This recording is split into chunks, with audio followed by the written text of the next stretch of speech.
Praise lord. ఈరోజు నేను మీతో చిన్న విషయం చెప్పాలనుకుంటున్నాను. అదేంటి అంటే, ప్రభు ఎంతటి కఠినైనా మార్చగలరు. ఈరోజు మీరు ఎవరి కోసమైనా ప్రార్థన చేస్తూ ఉన్నారా? ఏదైనా ఒక వ్యక్తి రక్షణ కోసం దేవుడి సన్నిధిలో ప్రార్థిస్తూ ఉన్నారా? అయితే దేవుడు మీతో చెప్తున్నాడు, నేను తప్పకుండా కార్యం చేస్తాను, నేను తప్పకుండా రక్షిస్తాను. మనుషులందరూ చెప్పొచ్చు, వీడు మారడం కష్టమని. కానీ ప్రభు అంటున్నాడు, నేను మార్చుతాను, నాకు సమస్తం సాధ్యమే. మనుషుల మాట నమ్మద్దు, మీరు విశ్వాసాన్ని అలాగే కొనసాగించండి అని ప్రభు చెప్తున్నాడు. ఈ మాటలు మీకు బాగా అర్థంగా ఉంటే మీకు ఒక వ్యక్తి గురించి చెప్తాను. ఆ వ్యక్తి పేరు ఆర్వెల్ గార్డినర్. ఈయన న్యూయార్క్ సిటీలో ఉండేవాడు. ఈయన బాక్సర్లకు శిక్షణ ఇచ్చేవాడు. పచ్చి తాగుబోతూ, చాలా కఠినుడు. ఇతను ఎంత కఠినుడు అంటే, ఇతను చాలా శరీర ద్రావుడు ఉన్నాడు. వాళ్ళకే బాక్సింగ్ శిక్షణ ఇచ్చేవాడు. ఆయన ఇచ్చే శిక్షణ ఎంత కఠినంగా ఉండేదంటే, అంత శారీర దారుడు ఉన్న వాళ్ళు కూడా ఇతనికి గడగడ వణికిపోయేవారు. అంత కఠినుడు. ఈయన ఎవరిని ఖాతరు చేసేవాడు కాదు, ఎవరికి మర్యాద ఇచ్చేవాడు కాదు. తన కింద ఉన్న వాళ్ళ మీద చాలా కఠినంగా ఉండేవాడు. ప్రతిరోజు మందు తాగుతుండేవాడు. విచ్చలవిడిగా జీవించేవాడు. ఈయనకి ఒక భార్య ఉంది, అలాగే ఓ చిన్న బిడ్డ ఉంది. ఇతనికి లోకం అంతా కఠినుడని పేరుంది, కానీ తన బిడ్డ అంటే మాత్రం చాలా ఇష్టం, చాలా ప్రేమ. ఆ బిడ్డని ఎంతో ప్రేమించాడు. అయితే ఒకరోజు తను ఎంతో ప్రేమించిన చిన్న బిడ్డ మరణించాడు. ఆ మరణం అతను కలిసివేసింది. తను పని చేస్తూ ఉన్నాడు, కానీ ఆ పని అతని బుర్రలోకి ఎక్కడలేదు. ఇంకా కఠినంగా మారిపోయాడు.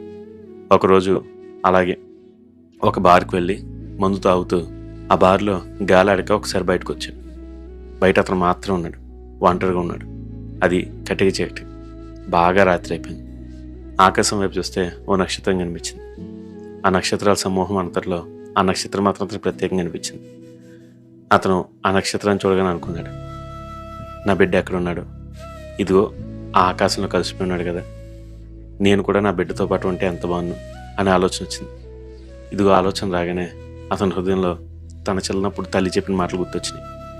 తన తల్లి చెప్తూ ఉండేది, నీతిమంతులు పరలోకంలో ఉంటారు, దుష్టులు అందరూ నరకంలో ఉంటారు. ఎప్పుడైతే ఆ మాటను దేవుడు జ్ఞాపకం చేశారో, వెంటనే అతని హృదయంలో కార్యం చేయడం మొదలుపెట్టింది. నా బిడ్డ తప్పకుండా మంచివాడు, అతను పరలోకంలో ఉంటాడు.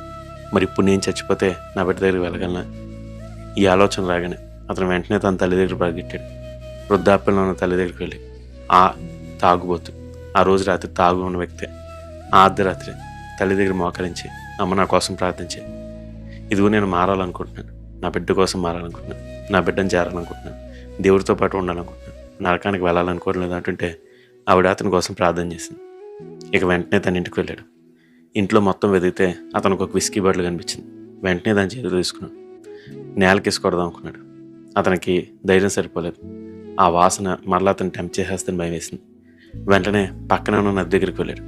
నదిలో ఒక పడవ దొరికితే ఆ పడవను తీసుకుని పక్కనే ఉన్న చిన్న దీవులోకి వెళ్ళాడు. ఆ దీవులు ఈ విస్కీ సీసాన్ని కప్పెట్టేద్దాం అనుకున్నాడు. ఇదిగో కప్పి పెడదామని చెప్పి గొయ్యి తీశాడు. గోతులో ఆ సీసాన్ని పెట్టాడు. కానీ అతనిలో పెద్ద యుద్ధం జరిగింది. అది ఆ విస్కీ బాటిల్ని అతని దగ్గర నుంచి పెట్టలేదు. ఇదిగో తనతో తను పెద్దగా యుద్ధం చేసుకుని చివరికి 2 గంటల దాకా యుద్ధం చేసి ఆ విస్కీ సీసాన్ని దాంట్లో కప్పెట్టేసి దేవుడితో చెప్పాడు, దేవా, ఇక్కడ నుంచి నేను ఈ భయంకరమైన ఈ వ్యసనం నుంచి వచ్చేస్తున్నాను. నేను ఇంకా భయంకరుడిగా ఉండాలనుకోవట్లేదు. నన్ను అందరూ ఆఫుల్ గార్డెనర్ అంటున్నారు, భయంకరుడైన గార్డెనర్ అంటున్నారు. ఇక నుంచి నేను అలా ఉండాలనుకోవట్లేదు. నీ సువార్థికుడిగా ఉంటాను, నీ పని చేస్తాను. ఇదిగో నువ్వు నాకు ఇచ్చిన ఈ రక్షణ బట్టి నీకు పొందాలి. నేను నీతో పాటు కలుసుకుంటాను, నేను నా బిడ్డతో పాటు నీతో పాటు పరలోకంలో ఉంటాను అని ప్రార్థన చేశాడు. అక్కడి నుంచి బయటకు వచ్చాడు. ఇక అక్కడి నుండి సువార్త చేయడం మొదలుపెట్టాడు. అతని జీవితం అంతా మారిపోయింది. అతను ఎంత గొప్పగా సువార్త చేశాడంటే, ఆ తర్వాత అతను జెర్రీ మెక్ అలే అనే ఒక వ్యక్తిని రక్షించాడు. ఇదిగా జెర్రీ మెక్ అలే అనే వ్యక్తి తాను ఒక మిషనరీగా ఉండడం మాత్రం కాకుండా ఒక మిషనరీ సంస్థను స్థాపించి, ఒక మిషన్ స్థాపించి అనేక మంది మిషనరీలను తయారు చేశాడు. ఇదంతా చేసింది ఒక్కనొక వ్యక్తి, అతనే గార్డినర్. చూసారా ఆర్వెల్ గార్డినర్ గారి స్టోరీ. ఆయన మారడు అని అందరూ అనుకున్నారు. ఇలాంటి వ్యక్తి మారడం అసాధ్యమని అందరూ అనుకున్నారు. కానీ అతను మారాడు. ఎవరి వల్ల? దేవుని వల్ల. అవును, మన విశ్వాసం ఉంచితే దేవుడు తప్పకుండా మార్చుతాడు, అది ఎంత కఠినమైనా. ఈరోజు మీరు విశ్వసించి ప్రార్థించండి, దేవుడు తప్పకుండా మీ జీవితంలో కూడా అద్భుతం చేస్తాడు. మరి విశ్వసిస్తారు కదా? God bless you. Have a blessed day.